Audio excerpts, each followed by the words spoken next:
Hoje pela manhã nós tivemos a audiência relativa à prestação de contas da Secretaria de Saúde do município. Foram apresentadas as contas e os projetos referentes ao último quadrimestre do ano passado e o primeiro quadrimestre deste ano.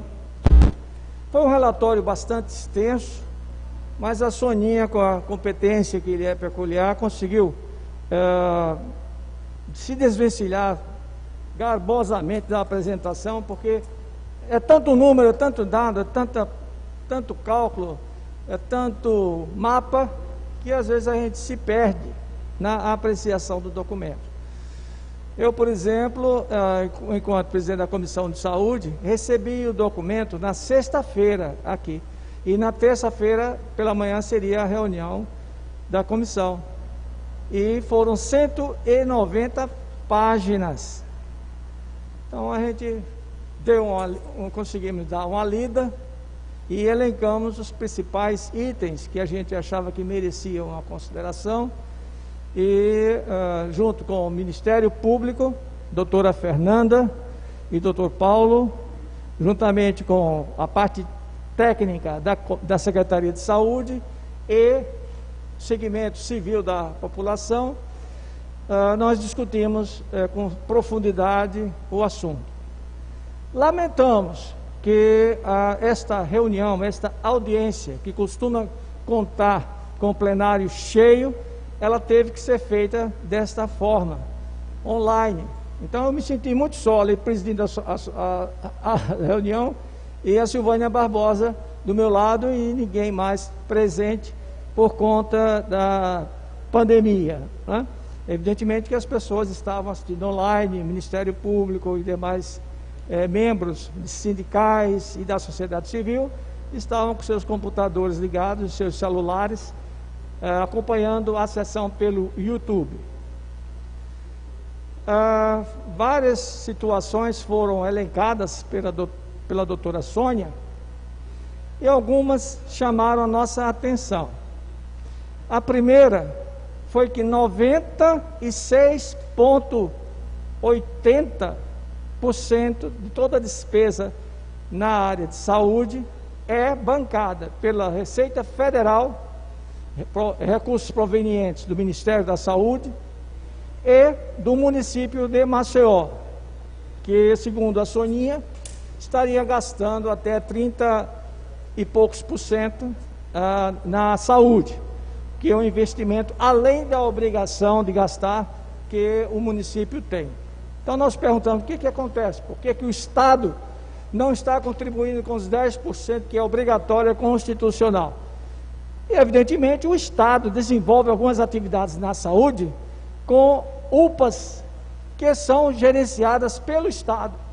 Então esse recurso que está indo para essas UPAs é computado pelo Estado como recurso aplicado na saúde.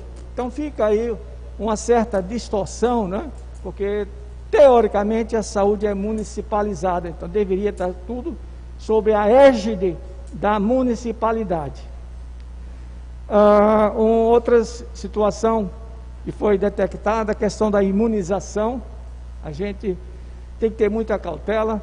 No final do ano passado ficamos a desejar, o ano de 2019, mas nesse quadrimestre inicial atingiu-se a meta.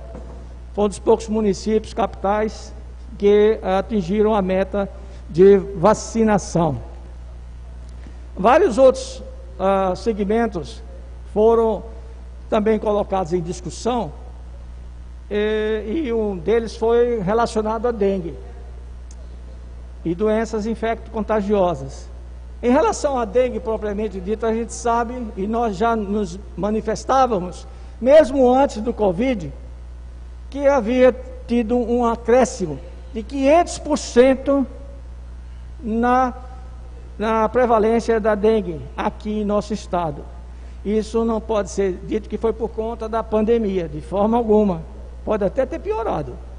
Mas já existia antes da pandemia um acréscimo no aumento de infecções por dengue e certamente por chikungunya e outros.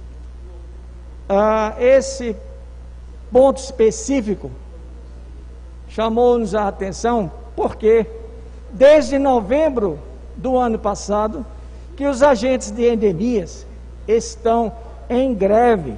E essa tem sido também uma pauta que a gente coloca sempre aqui em discussão. Os agentes de endemias estão reclamando do piso salarial que é pago em todos os municípios alagoanos, mas não é pago na capital. Segundo ponto é que esse recurso para pagar os agentes de endemias vem do governo federal. Terceiro ponto, qual é o valor desse acréscimo? Salvo engano, eles ganham hoje 1.100 e poucos reais, e com o piso vai para 1.300 e alguma coisa. Não é um número muito grande de funcionários, agentes de saúde, e creio que, não sendo oriundo dos cofres municipais os recursos para pagar este pessoal, eu não sei o que está havendo.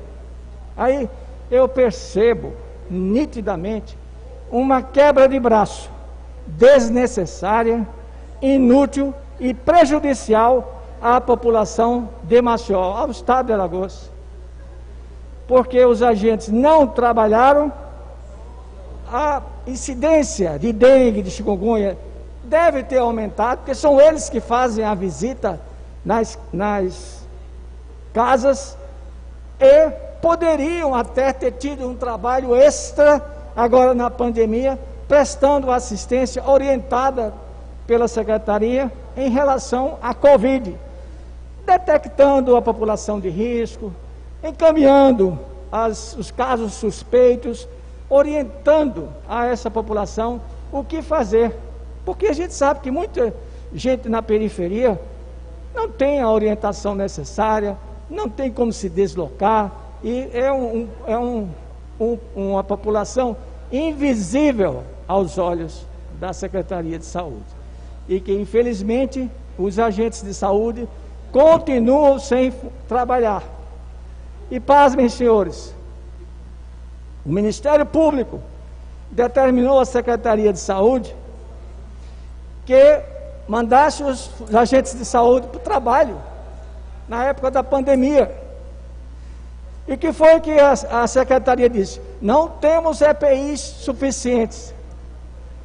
E a gente sabe que em determinados momentos, devido ao questionamento do Sindicato dos Médicos em relação aos EPIs, que a resposta da Secretaria é que havia EPIs sim, e EPIs suficientes para atender a demanda.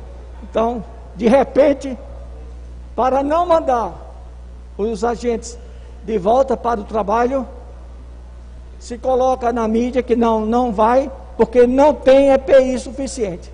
Então, uma hora disse uma coisa, outra hora falou outra. Essa uma coisa aqui foi a reclamação dos sindicatos sobre os EPIs. Mas ele afirmou naquele momento a reclamação dos sindicatos que existia EPIs para a população que trabalha na área de saúde.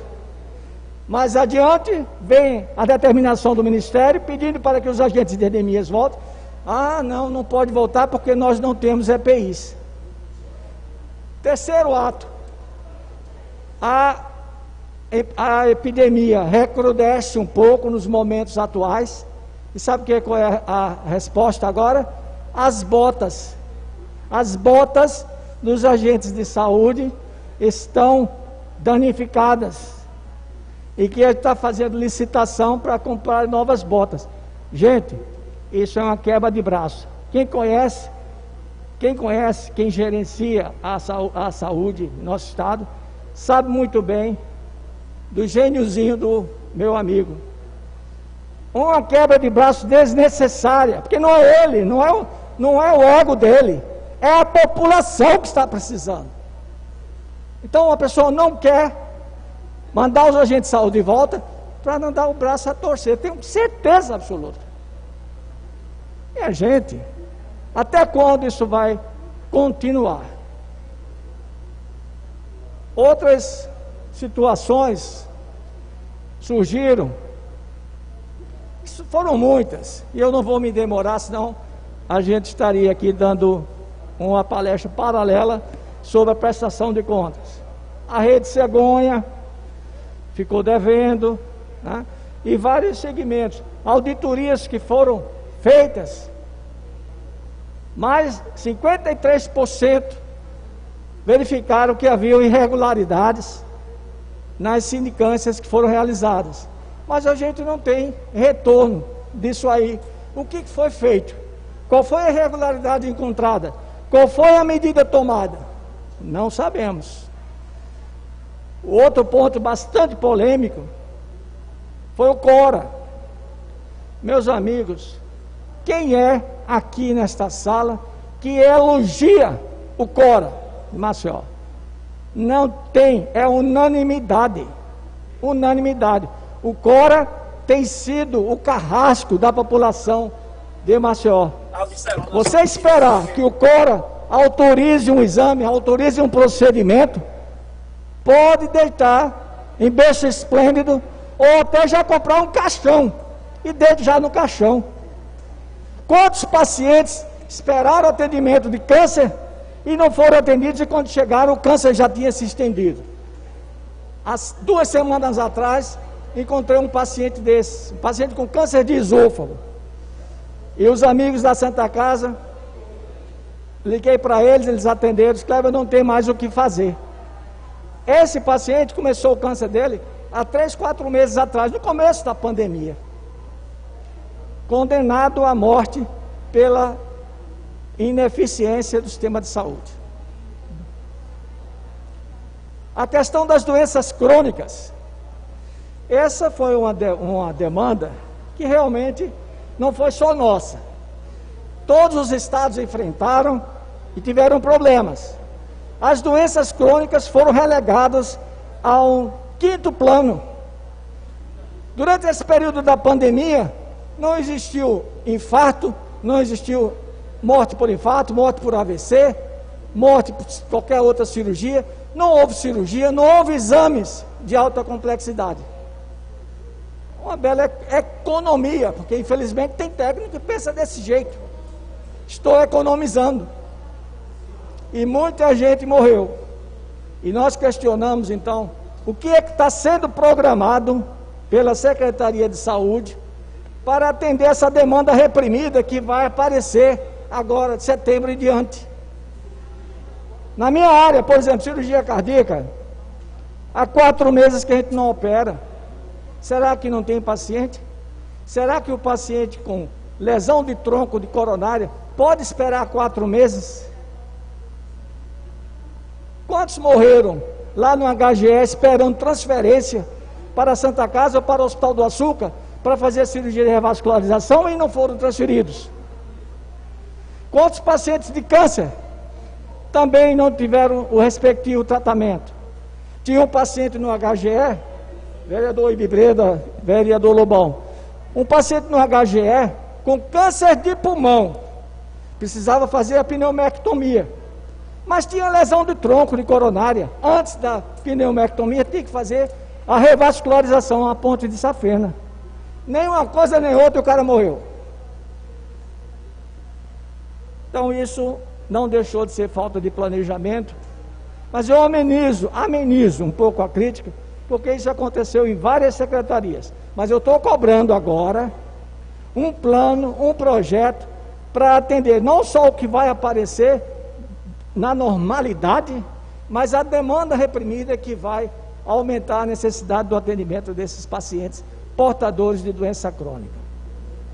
Senhores, poderia continuar falando aqui, mas não quero cansar os ouvidos de vocês.